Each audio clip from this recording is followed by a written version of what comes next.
melaksanakan maulid itu intinya satu. Apa itu? Sifat mahabbah. Sifat mahabbah. Apa itu mahabbah?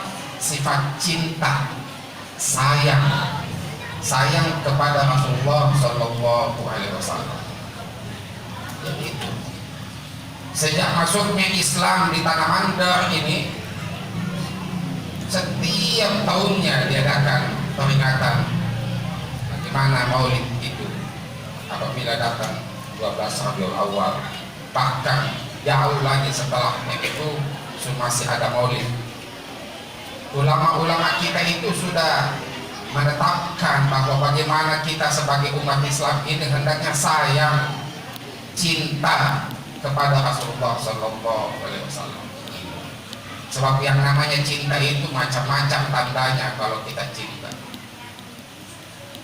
Apa itu tandanya kalau kita cinta sesuatu? Seperti ini Haji Hussein. Kalau saya tanya, kau masih cinta kah sama, kau masih ingat kah, kau masih cinta kah sama todang-todang?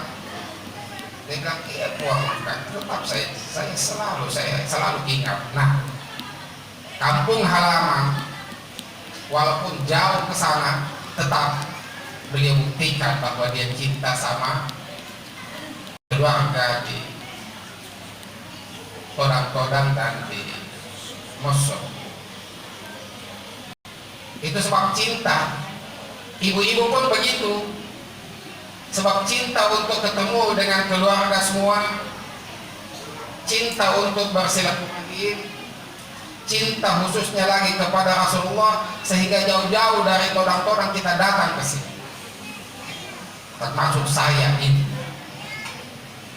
Tadi saya bilang Pak Mufli itu Kakanwil Agama Sulbar dari Mamuju jauh-jauh ke Makassar naik pesawat, minta saya ke sana tapi belum sempat ada waktu ke sana.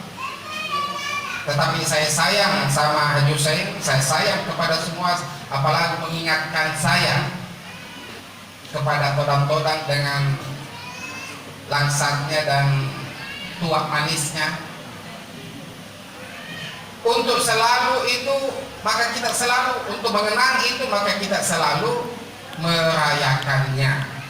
Sama juga dengan Rasulullah, supaya tidak terlupa baginda Rasulullah, siapa Rasulullah, bagaimana Rasulullah Muhammad itu, bagaimana waktu Rasulullah kecil, bagaimana waktu Rasulullah remaja, bagaimana sewaktu dia dewasa, bagaimana sewaktu baginda Rasulullah itu menjadi pemimpin rumah tangga, pemimpin masyarakat, pemimpin umat. Semuanya itu supaya kita tidak lupa sebagai umat, makanya kita adakan mau